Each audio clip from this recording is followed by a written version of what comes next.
Hi, Renee Lindstrom here from Victoria on the southern part of Vancouver Island and also the capital of British Columbia. Welcome to my meditation space. Today I want to talk to you about awareness through space, which is something that I offer and that I have integrated together with my Feldenkrais method of somatic education training and practice that I've been sharing locally since 2007, as well as my awareness through communication, which I've been practicing since 2001 and sharing locally since 2004. In the mid-90s, I had the opportunity to meet a speaker who came to our Shambhala Buddhist Meditation Center, Diane Grant Francis, and she was teaching Black Hat sect feng shui, and it is a Buddhist form of feng shui originating out of Tibet that integrates the Bon tradition along with the Buddhist tradition. Buddhism came over the Himalayan mountains from India into Tibet and merged with the Bon tradition of Tibet. And so the Black Hat sect feng shui it originates from that immersion. And I had the opportunity to study with Diane for a couple of years here in Victoria and found it to be invaluable. I am highly somatic, and which is kinesthetic and very highly empathetic. So what Diane taught me was that when I went into an environment, I was picking up a lot more information on a physical level than I had known previously. And so the training was very personally rewarding in learning more about myself and how I responded in the environment, how the environment stimulated me.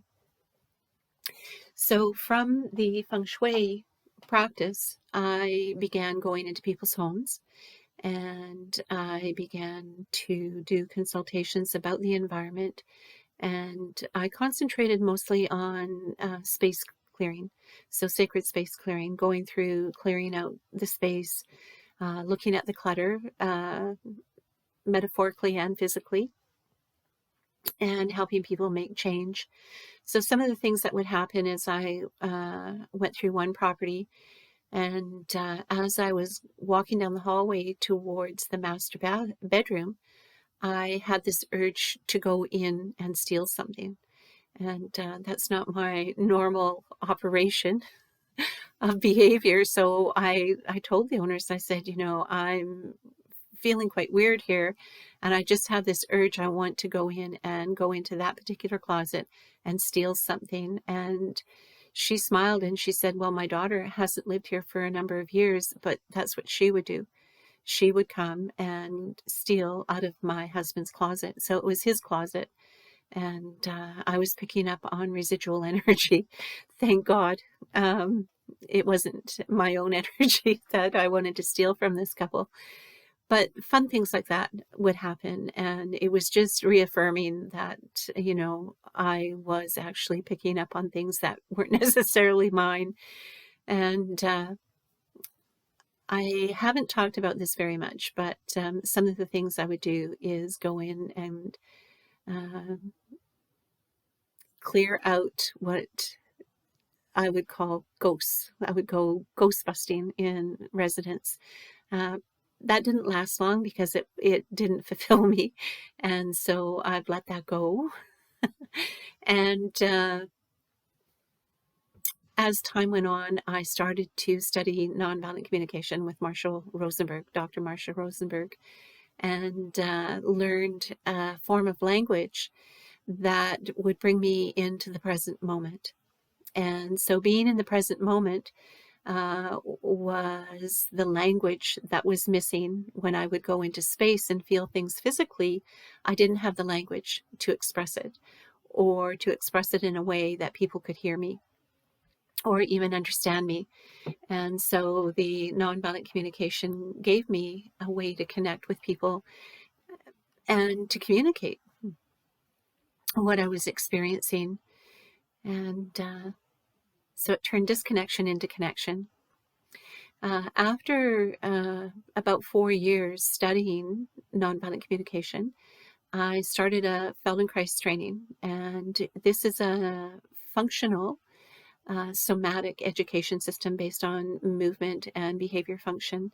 And so I did an intense 4-year training that takes you back to early childhood education, beyond earlier than I was going to say beyond, but earlier than the traditional going to school is where we think education starts.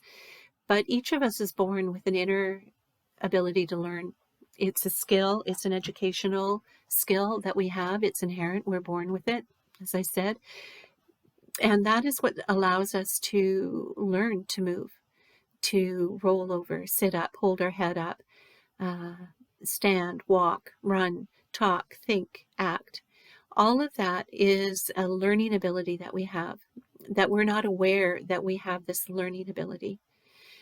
We associate learning with going to school or starting some program, preschool program. However, we're born, we start learning the moment we're born. And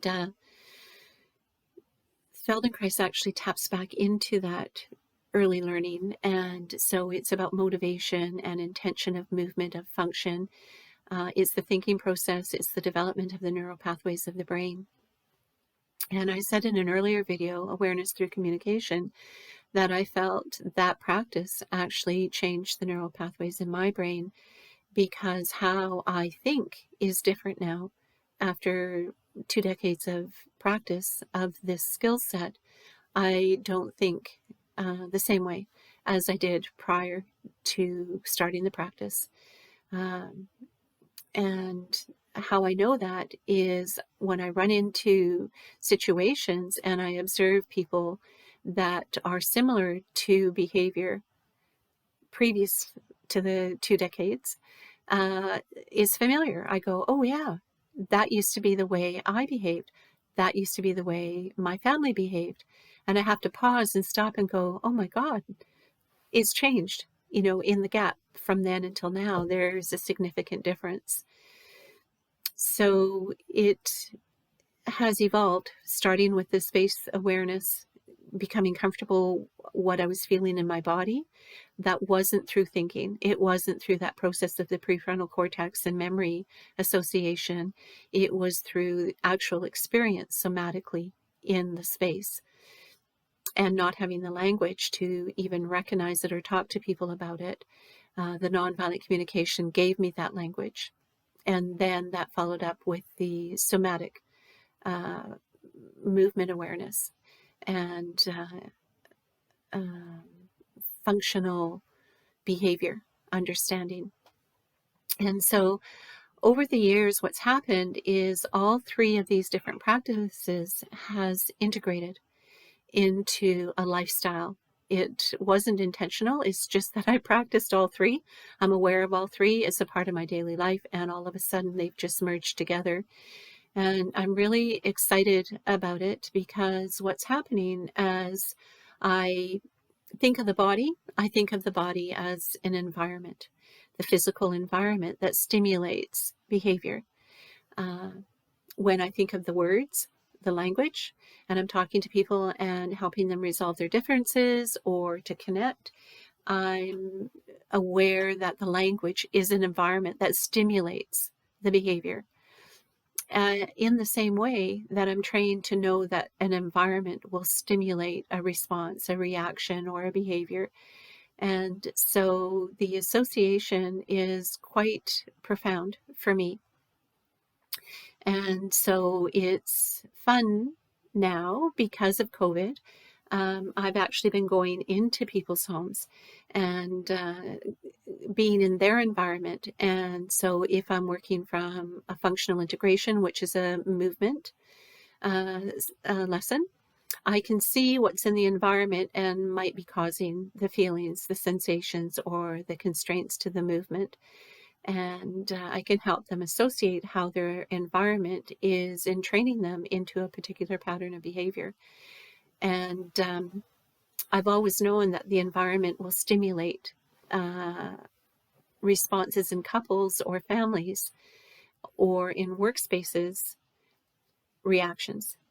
And we classify that as relationship, but it's not necessarily. Sometimes it's the environment that will stimulate the behavior.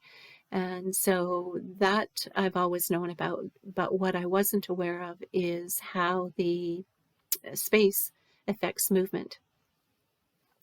And so I have started to reintegrate what I learned in the 90s with the feng shui, the black hat set feng shui, from the perspective of communication and functional movement. I'm not necessarily focusing on the cures of how to fix the situation in the way that they do in feng shui. That was an aspect of feng shui that I didn't connect strongly to because I'm not a person who feels that you can use an outside stimulus to fix something. I think the change comes from inside.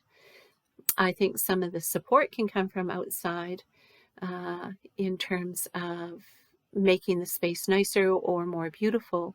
But I do believe that there's the dynamic of the inner thinking process or the inner belief system or the closed way of living based on boundaries and rules has to be included in the change. Otherwise, it's not sustainable.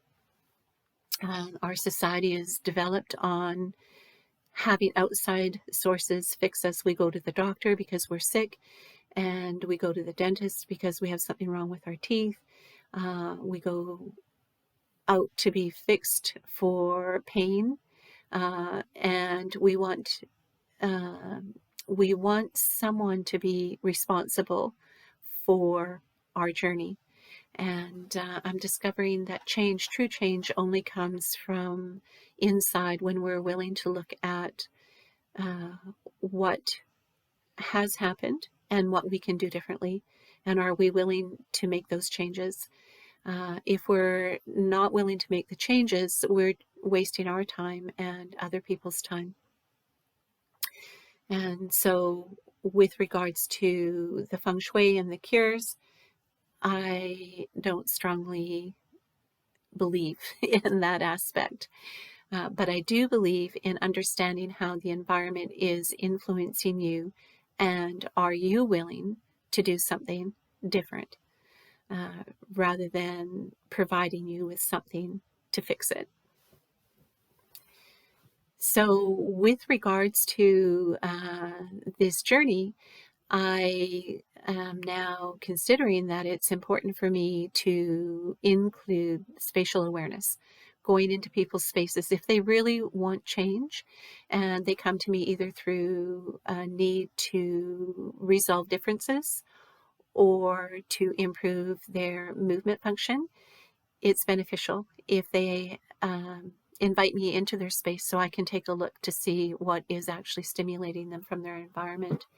And so that's a little bit of an introduction to awareness through space and how I view it from a Feldenkrais practitioner's perspective and a communicator's perspective.